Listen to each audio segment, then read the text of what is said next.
Welcome to the Venture Vault. I am Michael Benatar, and today I'm super excited to talk to JM Ryerson. You are a leadership and performance coach, international speaker, host of Let's Go Win the podcast, and best-selling author. Welcome to the show, brother. Thanks for having me, man. I'm humbled and blessed to be here, brother. This is gonna be fun. I'm excited. I selfishly have a lot of questions for myself to ask you about everything about leadership.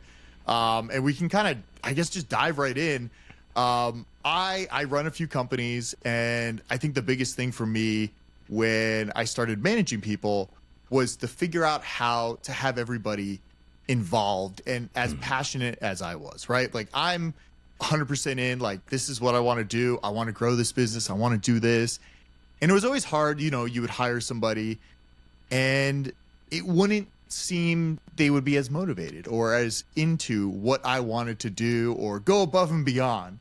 And I just wanted to ask you, what are some of your leadership tips for that? Because that is mostly what I struggle with. I never thought I would manage people. I didn't even think that was a possibility.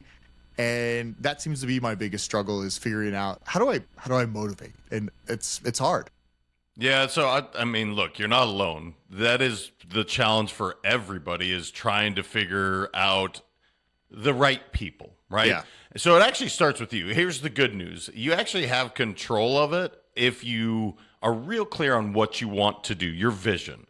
Mm-hmm. I always say, look, is your vision big enough for theirs to fit inside of it? And if it's not, it's just not going to work out very well. Yeah. The other thing that I tell people is, what are your core values of the company?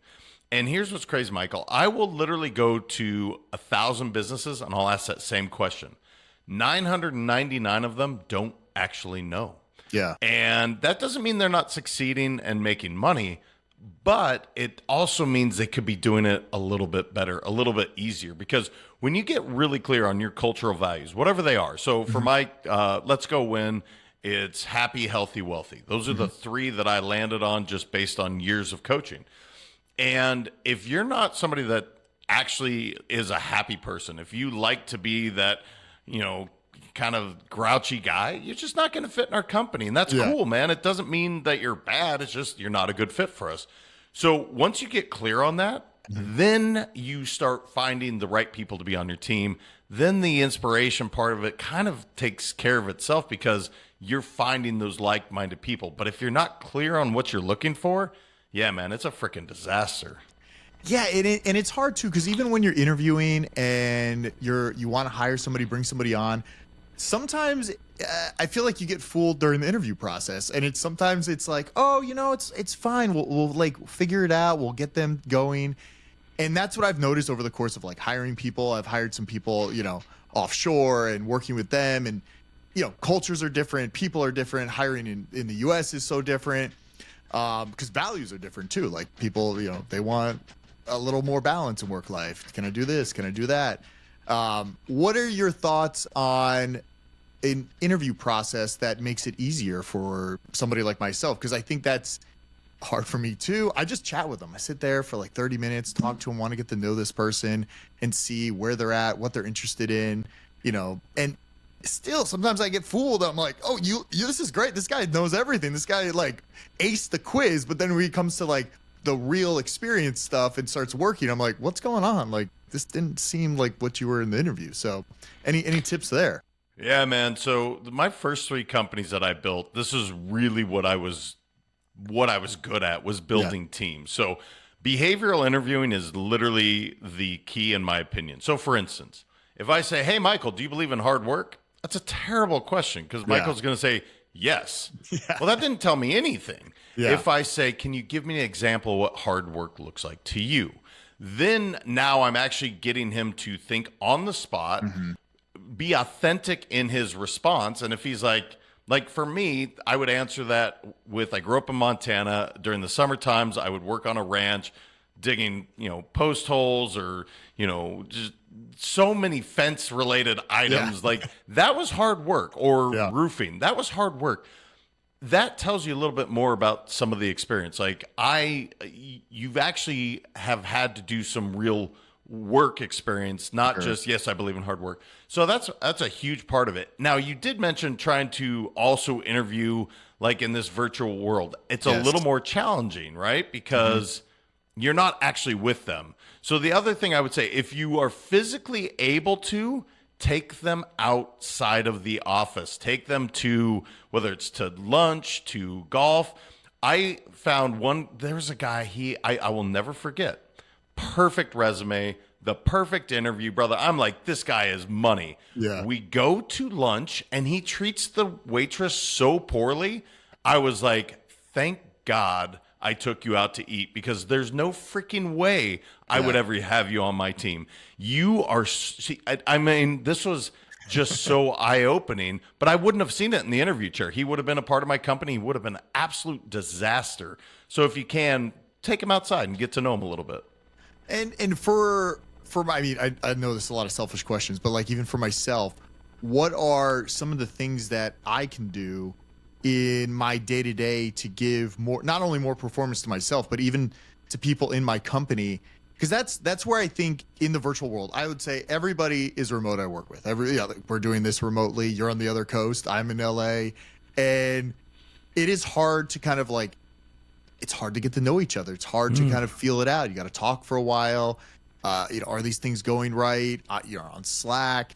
And I think for me, performance-wise, when I'm doing my work, I'm like in my work and I'm not really communicating with everybody else, like saying, hey, here's what I've done. Sometimes I give like little updates here and there.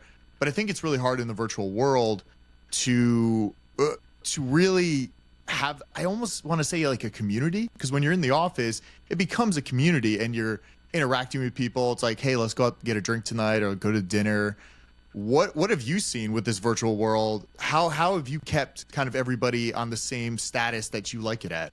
Yeah, that's a great question, because as you said, being virtual, we lack this person-to-person, heart-to-heart connection. And the quote that sticks out to me is, no one cares how much you know until they know how much you care. That one tells me, like, look, they're not going to run through a brick wall unless you let them in on who you are. And so literally chapter 1 of my first book, it's on vulnerability, because it's the most profound lesson that I have learned. And I've really had to be intentional about that since the pandemic, or since we've really gone to this Zoom world that we're in, to really let people in to get to know who I am and get to know who they are. When that happens, it's amazing how, wait a minute, Michael's not just a podcast host. Michael is a person with a family and a dog, and his likes are these things. Well, now Michael gets to know a little bit about me, and it's no longer this label of, you're the copyright guy and you're the marketing person, but no, you're Michael with hopes and dreams. And when you share those with one another, then you start to actually build that relationship. So I just think people need to be more intentional about it now in this virtual setting.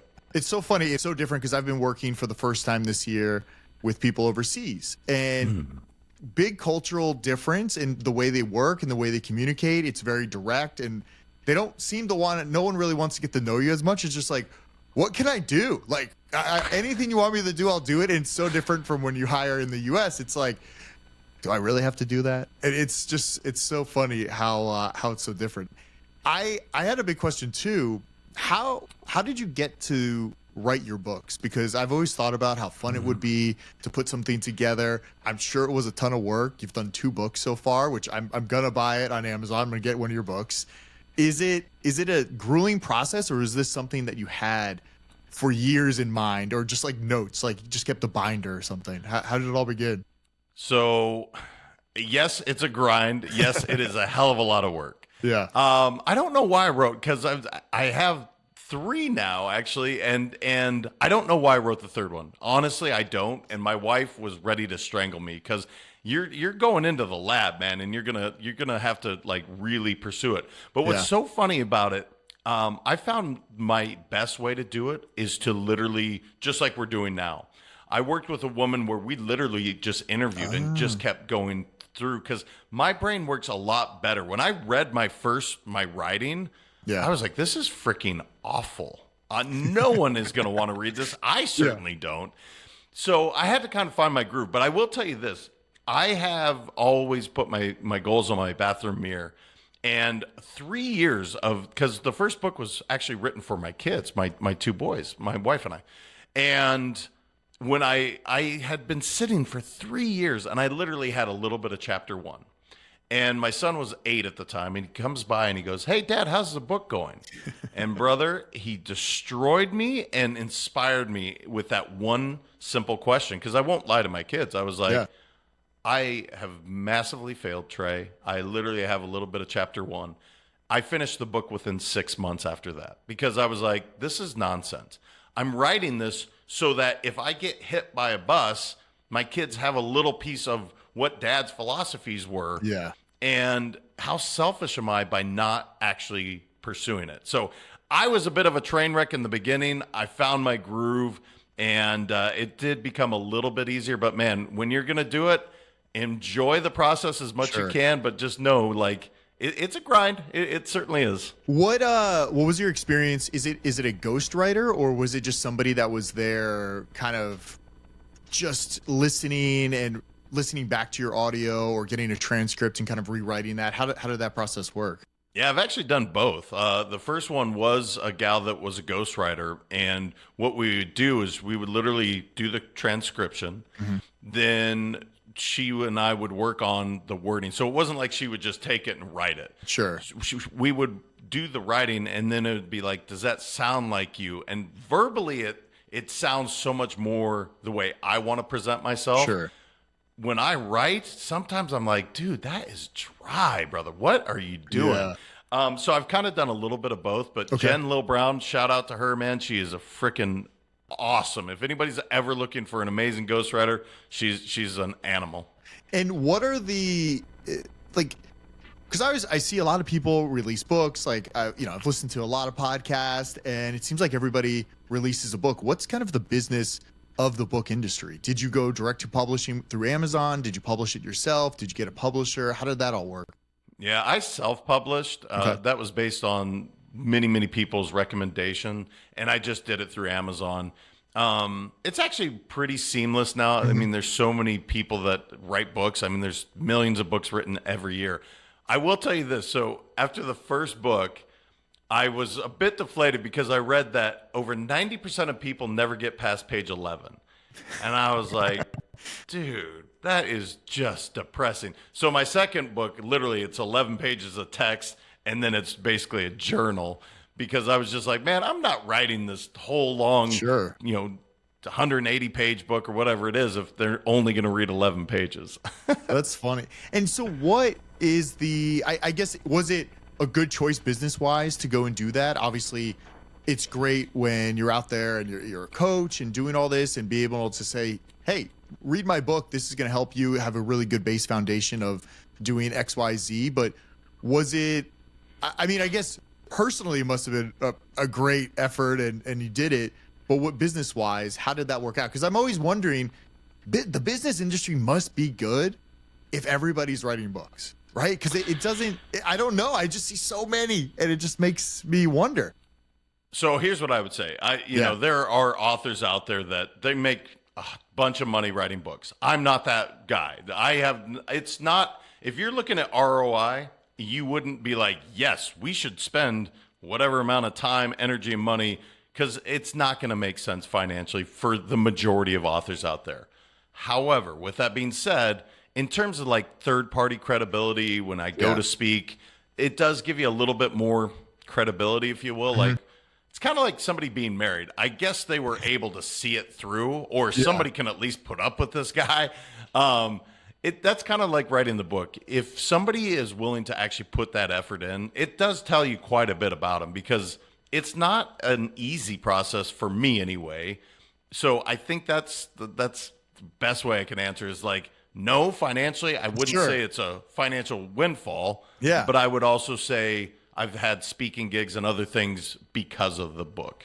No, I think that's great. And I think that's something that I'm so interested in too, because I've been podcasting forever. I've been doing all this stuff. I started some businesses. I don't know what I would want to write a book about, but I always have that in the back of my mind. And, over last Christmas, I got my dad one of those like I don't know what it's called, like Storyworth, I think it's called. And every week he gets an email and he answers a question. And by the end of the year, he'll have 52, maybe pages or maybe a few more pages than that, and have like a little mini book about his life. And he extended it, so we have double that now. We did 2 years in a row. We're finally going to publish it. I was like, oh, that's a fun way of going about publishing a book, almost like in a journal sense, right? It's like, hey, what happened to you back in 1950? How old is he now? I think he's like 77 or something like that. So it was kind of fun to like see that. And yeah, one day, hopefully I'll write a book, but it's great to hear that you used somebody to help you out, because I think that helps me a little bit, because definitely writing is not my strong suit for sure, especially when I read it back, same as you. So I think it's definitely something I want to do someday. So, well, quickly on that, I will say, great job doing that with your dad. So I lost my dad just over 2 years ago, or just under, 2 years ago. And I wish, brother, I don't believe in regrets, but I wish that I had so many of the lessons from him, right? Yeah. And that's what you're going to get so profoundly with your dad doing that exercise. I love that the companies are doing that now. Mm-hmm. So it's one thing I wish I could go back and be like, Dad, do this. And actually, as I'm speaking, I need to have my mom do it, because once they're gone, man. And it's an important thing. So that's, for me, that was the importance with the first book for sure, for my boys. Yeah. And it's weird that you say that, because I was just thinking about, we're about to have a kid in 2 months here in April. Congrats. And I just, I've always taken pictures and photos, and every month I actually print out a book of just like random things that have happened in the month. It's called Chat Books, and they just I'm on a lot of these like subscription book things, but it's great. You get 30 images of just like your month, and it's fun to look back on, a year later or something like that. And a lot of it has to do with, I think, a lot of the moments that I remember a lot of are either moments that I've taken pictures of, or you plan them out. Like, say you go on a vacation. So I try to do a lot of vacations and go with family and take the photos and really do that experience. And I've noticed that like big events, not only in personal, but even in business, it's something that when you kind of push forward and you're a little uncomfortable, I'm not saying vacations are uncomfortable, but you're like trying to make an effort. And I'm always trying to make efforts to kind of remember these moments, because it's fun to look back on. And I'm glad you wrote that book, and I think your kids will love it too. And I think it's almost something you selfishly forget about in a way. Like you're just like living your life, but you're like, let me just capture this 1 sec. It's going to take me 2 seconds to capture this picture. And 10 years down the road, you'll be like, oh yeah, that was and it kind of brings it all back, right? I'm sure if you reread your book, it probably will just bring back memories of you writing the book or going through this experience, and your kids were younger. And it's crazy what the memory does to you emotionally. And I think it's a big impact. And listen, I've recorded so many videos and done all these things. I've never rewatched any of these videos, or I do a sports podcast as well. But I do think it's kind of fun. Like if I remember like what was happening in, January of, 2014, probably go back and listen to an episode of a podcast I did and kind of see what's going on at that time. And I think these podcasts are similar, where we're in a blip of time. We're talking about business and life and what's going on.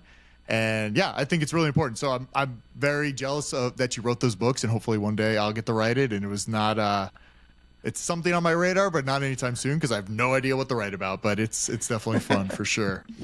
So tell me, how did all this begin? Because I've talked to, I've actually had a business coach before, and I thought it was great because he came from business experience, and he would like sit me down and ask these questions that I didn't think of. And I always find it interesting when somebody gets into this leadership and coaching, area of expertise. I always find it interesting because they come from such a good background of experience, but they're also able to develop the way you ask the questions matters so much. And we talked about that at the beginning of the podcast. But where did all this begin? Because I feel like most people that get into it maybe don't even expect to get into it. At least that's what I found from like my business coach. Just like, yeah, just started doing it one day, and more people wanted me to do it, and he kept doing it. And Yeah, he was great. Shout out to David. He was great when we were working with him. I think we were doing him once a month, I think, for like 2-3 years, and it just helped so much just to kind of chat with. It was almost like therapy, but for your business in a way. Totally. Yeah. So how it started, I built 3 companies, not just I, with business partners in the financial service world. And don't ask me any financial service questions because I don't know them. I wasn't good at that. What I was good at was building teams, leadership. And so I never expected on doing anything but that because we were just rolling, man. Everything was great. And what happened is I actually wrote the first book, and so similar to like your coach, people were asking for help. And the first client I had was a kid that I helped lose 80 pounds in 6 months. Oh, nice. Well, I'm not a dietitian. I'm not a trainer, but I help people build habits, basically, is what it was. The second one was a golfer, a professional golfer, and it just started to come on where it's like, oh, wait, this is really fun, and I'm bringing value to their lives. So it's so funny because if I look at my own business, I don't ask the right questions either because I'm emotionally involved in it. Yeah. But why that coach is so important is they're not emotionally attached to, I don't know, your marketing plan or something that you're like, oh, we have to have this. Well, are you sure you do? And they can look at it with such a different lens to where it's like, that doesn't make sense. And my wife and I marvel at it all the time because I can literally go to anybody else's business. I'll double their revenue in the first year. It's just, that's historically what happens. But when I'm working on my own, it's like, why can't I see it? Yeah. I literally can't see it. And what's funny is for 20 years, brother, I was coaching people, but I was trying to change them. Well, newsflash, people don't like change. Yeah. That's literally why I wrote the third book. It's called Upgrade because it's the same thing. It's just a different word. And it's fascinating how trying so hard to change people to for the better, but they resist because now you're saying something's wrong with you. Mm-hmm. When you go to upgrade someone, you're like, hey, what if we could make it just a little bit better? Yeah. Like, for instance, you go to the airport, they move you from your coach seat to first class. Are they mad? No, they're fired up. It's a change, but it's an upgrade. Mm-hmm. And so literally once I started applying that to all my coaching, it's like, oh my gosh, why did this take me 20? The way I got into it. And I just love it. I love helping people, our vision of Let's Go Win is to inspire people to live their best lives. So every day, that's what I get to work with people on. And it's pretty amazing. So how, because like I'm going through this process now, I'm like very much in this mindset of I really want, it sounds really weird. I told my wife, we're having our kid in 2 months. And my goal was like that first skin on skin contact with our baby. I really want to have abs because I know I'm going to look back at that picture. And I know it sounds silly, but I'm going to look back at that picture and be like, what was I doing? And I'm working hard. I mean, I have 2 months. I don't think I've really made much of an effort. But if there's something you could tell me to kind of motivate me a little more, and I feel like that's a big motivation. But that's like my goal. You know, I've been going to the gym consistently. I play hockey, beer league hockey with my buddies on like Tuesday night, and I go on runs. I did a half marathon recently. But I'm like sitting at this weight, and I don't know if it's because I gained a little muscle, which I'm stronger. But I'm also like I'm not seeing the improvement where I want to see it. I'm like, I need this photo so I can look back and be like happy with myself. And it sounds crazy, but it's just like, that's what I want. That's my motivation for the next 2 months. No, I love it. You know what I would do, honestly? Because it's just a pattern interrupt. Our bodies need to be shaken up. Yeah. I'd do a 3 or 4 day water fast. Like I'm doing a third consecutive one right now. Yeah. Last week was 3 days. The week prior was 4. Now, I'm not saying to do that to people so we're clear. That's not a great idea to do it back to back. But once a month, do a 3 day water fast. Oh, it's brilliant. And your body responds because you're shocking it so much. So I think it's an awesome goal. You'll absolutely crush it. I would just throw in a quick 3 day water fast this month and maybe one more the following month. Yeah. And I think those things will be ripped out, man. I do agree because I used to fast a lot. It was like during COVID. where I was doing a lot of the intermittent fasting and doing all this. And it was very easy. But I do notice now where I'm even like, hey, let me do a 24-hour fast. It seems harder now that I'm not in that rhythm of fasting. And I think that that first day, easy to get by. But I do notice, like I've tried, have you heard of Prolong? Like the fasting mimicking? It's like this guy that did all the research on fasting, came out with this like kit basically where it's very low calorie, but it gives you like a little bit nutrition to almost help you push through a 5-day fast. So I've tried to do that before, which my longest just water fast is probably 48 hours. But then I tried to attempt this prolonged fast, which was 5 days. And I had a lot of trouble with it because it is a lot. It was like tricking me a little bit. Like, oh, have this soup, which probably has like, 50 calories in it. And you're eating it and you're like, okay, like this is something. But it might be almost better to just go all water instead of the fasting mimicking. But yeah, I do enjoy fasting. It is crazy how you feel. How do you feel now? Are you 3 days in, 2 days in?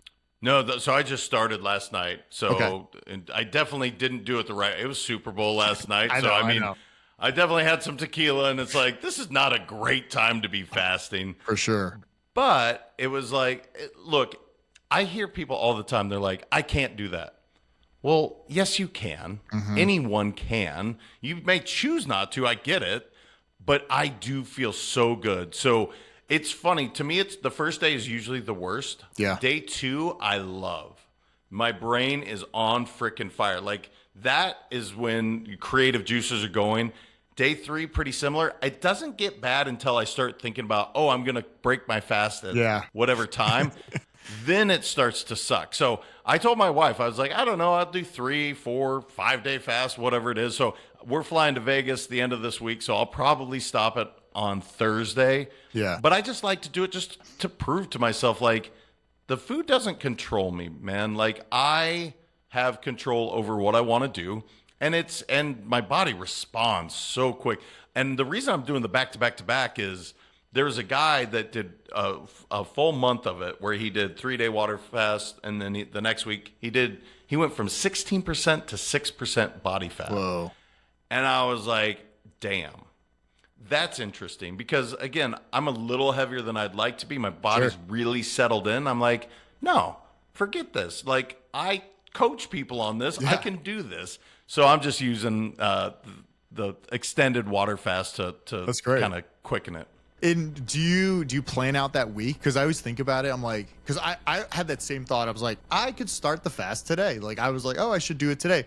I'm like, well, we're traveling tomorrow. I'm probably going to want to eat. Like, when we get there to, we're going out to the desert.